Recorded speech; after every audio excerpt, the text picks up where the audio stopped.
দর্শক, মানুষ মানুষের জন্য, জীবন জীবনের জন্য, এই কথাটি এখন মানুষের গুলিতেই সীমাবদ্ধ। দর্শক, গণমাধ্যম 24-এর বিশেষ আয়োজন কে রাখে কার খোঁজ অনুষ্ঠানে আপনাদেরকে স্বাগত জানাচ্ছি। আমি কাজী মহিনুদ্দিন রবিন।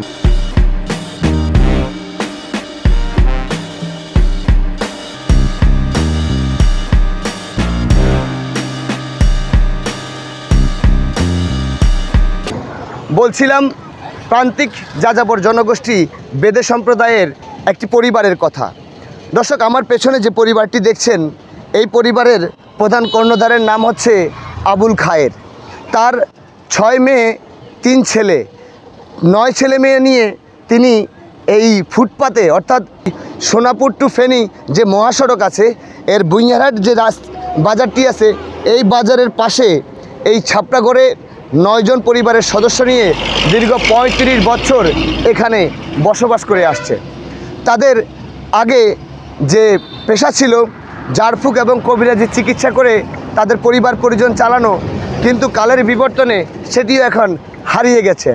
এমতো অবস্থায় এই অসুস্থ মানুষটি, তার চোখ অপারেশন করেছে, তার দৃষ্টিশক্তিতে একটু সমস্যা রয়েছে। এমতো অবস্থায় এই ফুটপাতে দীর্ঘ 35 বছর তিনি বসবাস করেন। আমরা এই পরিবারটির দুঃখ কষ্টগুলো আপনাদের সাথে শেয়ার করতে চাই। এই সমাজে অসংখ্য বিত্তশালী এবং প্রবাসীরা রয়েছেন, এবং এনজিও সংস্থা রয়েছেন, সরকারি বেসরকারি অনেক সংস্থা রয়েছেন। এই পরিবারটিকে তুলে ধরার একটি উদ্দেশ্য, এই ব্যক্তিটি এখন অটো রিক্সা চালিয়ে তার জীবিকা নির্বাহ করে।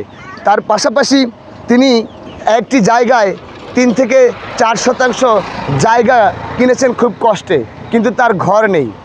আপনারা যেখান থেকে দেখছেন, তাকে একটি ঘরের জন্য সহযোগিতা করবেন, এমনটাই তার চাওয়া এবং প্রত্যাশা। আমরা একটু তার কাছ থেকে শুনতে চাই যে তিনি এখন কোন ধরনের জীবনযাপন করছেন। আমার নাম আবুল খায়ের। আপনি এখানে কত বছর যাবত বসবাস করেন? 35 বছর। একটু বলবেন আপনার কি সমস্যা? আমাদের সমস্যা বাড়ি ঘর দুয়ার কিছুই নেই। এই জায়গাতে অনেক বছর পরে রয়েছি। কত বছর?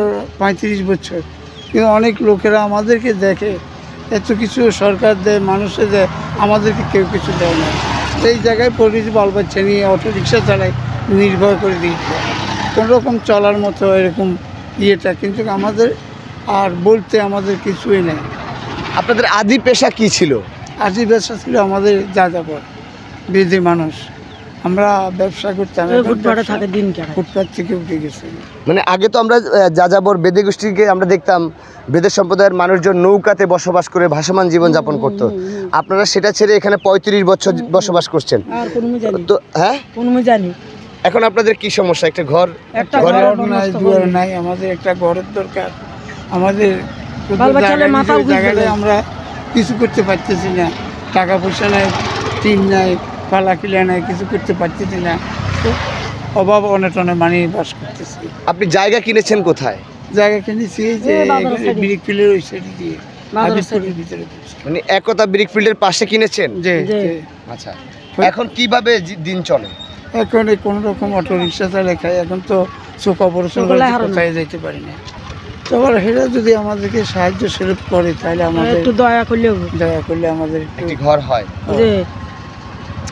দর্শক, যেমনটি শুনছিলেন, তারা কিন্তু আগে সাপ খেলা দেখাতেন, ঝাড়ফুঁক করতেন, কবিরাজি চিকিৎসা করে তারা তাদের এই জীবিকা চালিয়ে নিতেন। কিন্তু এই পরিবারটি এমনটা অবস্থায় এসে ঠেকেছে যে তার পরিবারের এখন যদি তার কোনো সমস্যা হয়ে যায়, এই পরিবারের সদস্যরা কিভাবে জীবনযাপন করবে সেটি এখন দেখার বাকি রয়েছে। আমরা যদি আপনাদেরকে একটু দেখাতে চাই, সে বর্তমানে যেখানে বসবাস করছে তার ঘরের চিত্রটি আমরা আপনাদের মাঝে তুলে ধরতে চাই। আপনারা এখন যেটি দেখছেন, এই আবুল খায়ের মিয়ার পেছনে তাদের এই যে ছাপড়া ঘরটি আমরা আপনাদেরকে একটু দেখাতে চাই। দর্শক, এই যে আপনারা ঘরটি দেখছেন রাস্তার পাশে, তারা কিন্তু এই ঘরটির মধ্যেই বসবাস করে। আপনারা যেমনটি দেখছেন, এটি হচ্ছে বুইয়ারহাট বাজার। এই বাজার এর পাশে এই যে একটা ঘুপটি ঘর দেখছেন, তারা কিন্তু এই ঘরটিতে বসবাস করে। এখানে একটি বাথরুম নেই। তাদের যে শৌচাগার রয়েছে, তারা বিভিন্ন মানুষের বাড়িতে গিয়ে গোসল করেন এবং তাদের যে শৌচাগারের কার্যক্রম রয়েছে সেটি সেরে আসেন। তারা কতটা মানবতার জীবনযাপন করছে আপনারা বুঝতে আর নিশ্চয় বাকি নেই। এই ঘরের ভিতরে মাথা সোজা করে দাঁড়ানোর কোনো সুযোগ নেই। আমরা যদি আপনাদেরকে একটু ঘরের চিত্রটা দেখি, তারা এই পরিবারের 9 সদস্য নিয়ে তারা এখানে এই একটি চুলা দেখছেন, এই চুলার মধ্যে তারা রান্না বান্না করে খায় এবং তাদের ঘরের ভেতরের যে দৃশ্যটি এটি আসলে খুবই কষ্টদায়ক। আমরা বর্তমান সমাজে এই রকম পরিবার আমরা কিন্তু খুব কমই দেখি, কিন্তু তারা যেটি চাচ্ছেন যে সমাজে যারা বিত্তশালী রয়েছেন এবং ধনাঢ্যরা রয়েছেন, সরকারি বেসরকারি এনজিও সংস্থা রয়েছেন, আপনারা যদি এই অসহায় পরিবারটিকে একটু সহযোগিতা করেন তাহলে হয়তোবা পরিবারটি একটি ঘর নির্মাণ করতে পারে এবং তারা স্বাচ্ছন্দ্যে বাকি জীবনটুকু কাটাতে পারে। আমরা যদি আপনারা যেমনটি দেখছেন যে এই সামান্য ঘুপটি ঘরে তারা এই পরিবার পরিজন নিয়ে তারা এখানে বসবাস করে, তাদের বাহিরের এই করুণ জীবনের তার ঘরের বাইরের চিত্রটিও কিন্তু আরও কষ্টদায়ক। আমরা যদি আপনাদেরকে একটু দেখানোর চেষ্টা করি, এই আবুল খায়ের মিয়া এখানে 35 বছর বসবাস করে। এমতো অবস্থায় তার যে ঘর দেখছেন, ঘরের পেছনে কিন্তু একটি খাল রয়েছে। এই ঘরে কিন্তু ভালো কোনো উন্নত অর্থাৎ ঘর যে একটা শক্ত ঘর দেওয়ার জন্য যে পিলার দেওয়া হয়, এই টিলারও কিন্তু একবারে সংকট। এই ঘরটি অত্যন্ত ঝুঁকিপূর্ণ অবস্থায় তারা এখানে বসবাস করে। এই তার ঘরের পেছনে যেটি দেখছেন এটি একটি খাল। বর্ষা মৌসুমে কিন্তু এই খালটি যখন কানায় কানায় ভরে যায় পানিতে, তখন কিন্তু তাদের আরও কষ্ট হয়। তারা যেটি জানিয়েছেন। আচ্ছা, আপনারা এই বর্ষাকালে কোথায় থাকেন একটু যদি বলতেন? বর্ষাকালে এবার যেন পানি উঠছে, আমরা স্কুলের বারান্দায় ছিলাম। যেমনটি শুনছেন যে এই বর্ষার যখন বন্যা হয়েছিল দেশে 2024 সালে, যে ভয়াবহ বন্যাতে যখন এই রাস্তাঘাটে ডুবে গেছে, খালে পানি হয়ে গেছে, তখন তারা কিন্তু ওই স্কুলের মাঠে আশ্রয় কেন্দ্রে ছিলেন, বারান্দার মধ্যে। এমনটাই কিন্তু তারা মানবতার জীবনযাপন করছেন। দর্শক, এই মুহূর্তে গণমাধ্যম 24 ফেসবুক পেজ এবং ইউটিউব চ্যানেল থেকে যারা দেখছেন, অবশ্যই পেজটি ফলো করে চ্যানেলটি সাবস্ক্রাইব করে আমাদের সঙ্গে যুক্ত থাকবেন। আমরা তুলে ধরার চেষ্টা করি সমাজে ঘটে যাওয়া ঘটনা এবং নানান অসঙ্গতি। আমরা কথা বলার চেষ্টা করি অসহায় সুবিধাবঞ্চিত মানুষের।